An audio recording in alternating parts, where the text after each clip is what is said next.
ಅದರಲ್ಲಿ ಒಂದನೆಯ ಪ್ರಕಾರ ಬೇಟೆಯಾಡುವುದು ಮತ್ತು ಆಹಾರ ಸಂಗ್ರಹಿಸುವುದು. ಇದರಲ್ಲಿ ಇದು ಪ್ರಾಚೀನ ಕಾಲದ ಸಮಾಜವಾಗಿದೆ. ಇದು ಸರಳವಾದ ಸಮಾಜ. ಈ ಸಮಾಜವು ಬಹಳ ಚಿಕ್ಕದಾಗಿದೆ. ಕೆಲವೇ ಮಂದಿ ಜನರನ್ನು ಒಳಗೊಂಡಿದ್ದು ಸಂಚಾರಿ ಸ್ವರೂಪವಾಗಿದೆ. ಜೀವನ ಶೈಲಿಯನ್ನು ಹೊಂದಿದೆ. ಇವರು ಉಪಯೋಗಿಸುವ ಆಯುಧಗಳು ಕಲ್ಲಿನಿಂದ ಮಾಡಿದ ಕೊಡಲಿ, ಈಟಿ, ಚೂರಿ ಮುಂತಾದವು.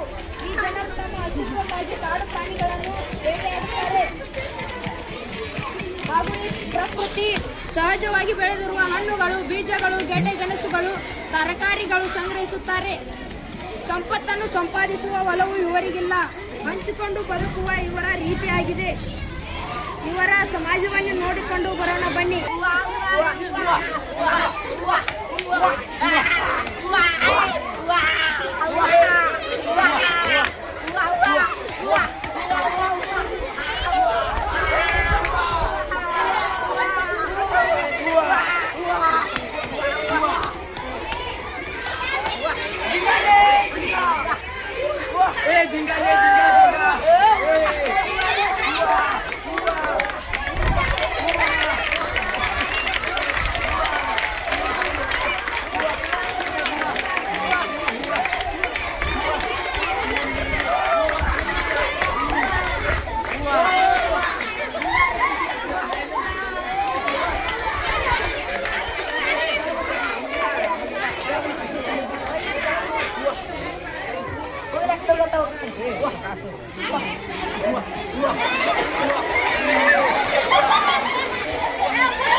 ಇದು ಹುಲಿ. ಇದಕ್ಕೆ ಬಾಣ ಬಿಡುತ್ತಿದ್ದಾನೆ ಮತ್ತು ಇವು ಗಿಡಗಳು ಪ್ರಕೃತಿಯಲ್ಲಿ ಬೆಳೆದಿರುವ ಗಿಡ ಹಣ್ಣುಗಳನ್ನು ಇವರು ತಿನ್ನುತ್ತಿದ್ದಾರೆ. ಇಲ್ಲಿ ಗಡ್ಡೆ ಗೆಣಸುಗಳನ್ನು ಹೊಡುತ್ತಿದ್ದಾರೆ. ಇಲ್ಲಿ ಚರ್ಚೆಯನ್ನು ಸುತ್ತಿದ್ದಾನೆ ಕಾಡೆಮ್ಮಿಗೆ ಮತ್ತು ಇದನ್ನು ಉರಿ ಹಚ್ಚಿದ್ದಾರೆ. ಇಲ್ಲಿ ಬೇಯಿಸಿಕೊಂಡು ತಿನ್ನುತ್ತಿದ್ದಾರೆ. ಅವರು ಚಿತ್ರಿಸಿದ ಚಿತ್ರಗಳು ಎಲ್ಲವೂ ಇವೆ. ಪಶುಪಾಲನೆ ಸಮಾಜ ನಮ್ಮ ಜೀವನ ಉದ್ಧಾರಕ್ಕೆ ಪಶುಗಳನ್ನು ಹಿಂಡಾಗಿ ಸಾಕ್ತಾರೆ. ಪಶುಗಳನ್ನ ಯಾಕೆ ಹಿಂಡಾಗಿ ಸಾಕ್ತಾರೆ ಹೇಳ್ರಿ? ಅದನ್ನ ಎಕ್ಸಾಂಪಲ್ ಕೊಡ್ತಾರೆ ನೋಡ್ರಿ. ಈಗ ಭೂಮಿ ಮೇಲೆ ಪಶುಗಳನ್ನೆಲ್ಲ ಸಾಕಿ ಮೂತ್ರ ಮಲ ವಿಸರ್ಜನೆಗಾಗಿ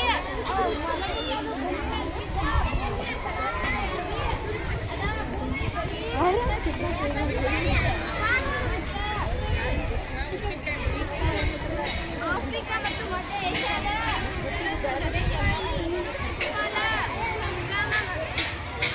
ಪಶುಪಾಲನೆ ಸಮಾಜವನ್ನು ಮಾಡ್ತಾರೆ. ಗುಣಲಕ್ಷಣೆ ಈ ಸಮಾಜ ದೊಡ್ಡದಾಗಿದ್ದು ಕೆಲವೊಮ್ಮೆ ನೂರಾರು ಸಾವಿರಾರು ಲಕ್ಷಗಳಿಗೆ ಒಳಗೊಂಡಿರುತ್ತಾರೆ. ಉದಾಹರಣೆ ಭಕ್ತಿಯರ ಸಮುದಾಯ 5,50,000 ಜನಗಳನ್ನ ಒಳಗೊಂಡಿರ್ತಾರೆ. ಈ ಸಮಾಜ ಸಾಮಾನ್ಯವಾಗಿ ಬೆಟ್ಟಗಳ ಪ್ರದೇಶಗಳಲ್ಲಿ ಇರ್ತಾವೆ. ಈ ಸಮಾಜ ಯಾರು ಹೆಚ್ಚು ಪಶುಗಳ ಒಡೆತನ ಹೊಂದಿರುತ್ತಾರೆ, ಉಳಿದವರಿಗಿಂತ ಹೆಚ್ಚು ಪ್ರಭಾವಶಾಲಿಯಾಗಿರ್ತಾರಲ್ಲ, ಅದ ಈ ಬುಡಕಟ್ಟಿಗೆ ಅವರ ನಾಯಕ ಆಗ್ತಾರೆ. ರೈತ ಅನ್ನ ಕೊಡುತ್ತಾನೆ. ರೈತನಿಂದ ನಾವು ಮತ್ತು ರೈತ ನಮಗೆ ಅನ್ನ ಕೊಡುತ್ತಾನೆ. ರೈತನಿಂದ ನಾವು ರೈತನಿಗೆ ಎತ್ತುಗಳು ಬಿಟ್ಟರೆ ಮತ್ತೇನಿಲ್ಲ. ರೈತ ಎತ್ತುಗಳಿಂದಲೇ ಉಳಿತಾಯ ಮಾಡುತ್ತಾನೆ.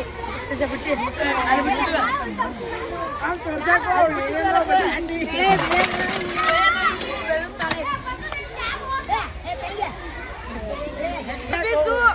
ಮತ್ತು ಕ್ಯಾರೆಟ್ ಮತ್ತು ಬಟಾಟಿ ಮತ್ತು ಟಮಾಟಿ. ಕೃಷಿ ಸಮಾಜ ಬೇಸಾಯವನ್ನು ಅವಲಂಬಿಸಿ ಬದುಕುವ ಸಮಾಜವನ್ನು ಕೃಷಿ ಸಮಾಜ ಎನ್ನುತ್ತಾರೆ. ಕೃಷಿಗೆ ಪ್ರಾಣಿ ಮತ್ತು ನೇಗಿಲು ಬಳಸುತ್ತಾರೆ. 3000 ಸುಮಾರಿಗೆ ನೇಗಿಲು ಸಂಶೋಧನೆಯೊಂದಿಗೆ ಕೃಷಿ ಕ್ರಾಂತಿ ಆರಂಭಗೊಂಡಿತು. ಇದರೊಂದಿಗೆ ಆಹಾರದ ಉತ್ಪಾದನೆಯು ಹೆಚ್ಚಾಯಿತು. ಈ ನೇಗಿಲನ್ನು ಎಳೆಯಲು ಪ್ರಾಣಿ ಶಕ್ತಿಯನ್ನು ಬಳಸಲು ಪ್ರಾರಂಭವಾಗದಲ್ಲೂ ಆಹಾರವನ್ನು ಉತ್ಪಾದನೆ ಇನ್ನಷ್ಟು. ಕೃಷಿ ಸಮಾಜದಲ್ಲಿ ಬೇಸಾಯವು ಪ್ರಮುಖ ಉದ್ಯೋಗವಾಗಿದೆ. ಆದ್ದರಿಂದ ಜನರು ಒಂದೇ ಕಡೆ ನೆಲೆಸಿದರು. ಇದರಿಂದಾಗಿ ಗ್ರಾಮಗಳು ಹುಟ್ಟಿಕೊಂಡವು. ಎಲ್ಲರಿಗೂ ನಮಸ್ಕಾರ. ನನ್ನ ಹೆಸರು ದೀಪಿಕಾ. ಸಮಾಜದಲ್ಲಿ 4 ಪ್ರಕಾರಗಳಿವೆ. ಅದರಲ್ಲಿ 4ನೇದು ಕೈಗಾರಿಕಾ ಸಮಾಜ. ಇದು ಕಂಪ್ಯೂಟರ್, ಇದು mixer, phone, battery, camera, CCTV camera, ಇಸ್ತ್ರಿ.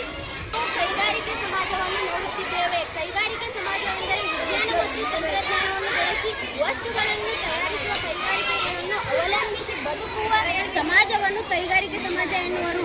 ವಿಜ್ಞಾನ ಮತ್ತು ತಂತ್ರಜ್ಞಾನವನ್ನು ಬಳಸಿ ವಸ್ತುಗಳನ್ನು ಒಂದು ಮಿಷನ್ ಮೇಲೆ ಅವಲಂಬಿತವಾಗಿರುವ ವಸ್ತುಗಳನ್ನು ಕೈಗಾರಿಕಾ ಸಮಾಜ ಎನ್ನುವರು.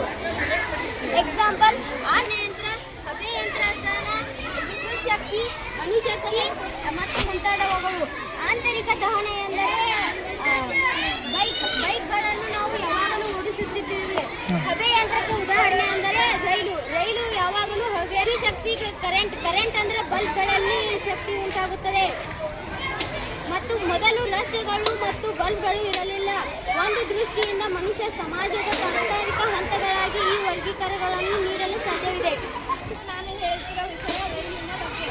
ರೈಲು ಡಬ್ಬಿಗಳು ತುಂಬ ಇರ್ತವೆ. ಅದರೊಳಗಡೆ ಜನರು ಜಾಸ್ತಿ ಕುಂಡಿರ್ತಾರೆ. ಮತ್ತು ರೈಲಿನಲ್ಲಿ ಒಂದು ಚೈನ್ ಇರುತ್ತೆ. ಆ ಚೈನನ್ನು ಎಳೆದರೆ ರೈಲು ನಿಲ್ಲುತ್ತದೆ. ಮತ್ತು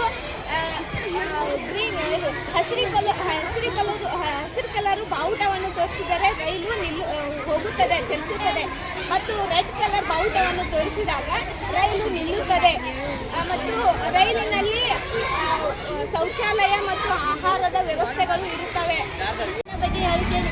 ಯಾಕೆಂದರೆ 3 ಏಪ್ರಿಲ್ 1973 ಅಮೆರಿಕನ್. ಯಾಕೆಂದರೆ ಫೋನಿನ ಆ ಕಾಲದಲ್ಲಿ ಫೋನ್ ಇರ್ತಿರ್ತಿಲ್ಲ, ಟೆಲಿಫೋನ್ ಇತ್ತು. ಈಗಿನ ಕಾಲದಲ್ಲಿ ಫೋನ್ ಇರ್ತಿರ್ತಿಲ್ಲ, ಟೆಲಿಫೋನ್ ಇತ್ತು. ಈಗಿನ ಕಾಲದಲ್ಲಿ ಟೆಲಿಫೋನ್ ಬಂದಿದೆ. ಯಾಕೆಂದರೆ ಈಗಿನ ಕಾಲದಲ್ಲಿ ಭಾಳ ಟೆಕ್ನಾಲಜಿಯ ಮುಂದುವರೆದಿದೆ. ಮತ್ತು ಭಾಳ ಫೋನು. ಕಂಪ್ಯೂಟರ್ ಒಂದು ಎಲೆಕ್ಟ್ರಾನಿಕ್ ಯಂತ್ರವಾಗಿದೆ. ಕಂಪ್ಯೂಟರ್ ಎಂಬ ಪದವು ಲ್ಯಾಟಿನ್ ಭಾಷೆಯಿಂದ ಬಂದಿದೆ. ಈ ಕಂಪ್ಯೂಟರ್ ಅನ್ನು ಹಲವಾರು ಕ್ಷೇತ್ರಗಳಲ್ಲಿ ಬಳಸುತ್ತಾರೆ. ಮನೆ ಮತ್ತು ಕಾರ್ಖಾನೆ ಎಲ್ಲ ಕಡೆಯಲ್ಲಿ ಕಂಪ್ಯೂಟರ್ ತುಂಬ ಅವಶ್ಯಕವಾಗಿದೆ. ಕಂಪ್ಯೂಟರ್ ಅನ್ನು ಚಾರ್ಲ್ಸ್ ಬೇಯಸ್ ಅವರು ಕಂಡುಹಿಡಿದರು. ಎಲ್ಲರೂ ಧನ್ಯವಾದಗಳು. ಸವಾರಿ ಮಾಡಬಹುದು. ಸೈಕಲ್ ಅನ್ನು ತುಳಿಯುವುದರಿಂದ ಆರೋಗ್ಯ ಉತ್ತಮ. ಇದು ಅಗ್ಗದ ಸಾರಿಗೆಯನ್ನು ಸಾಧಿಸುತ್ತದೆ.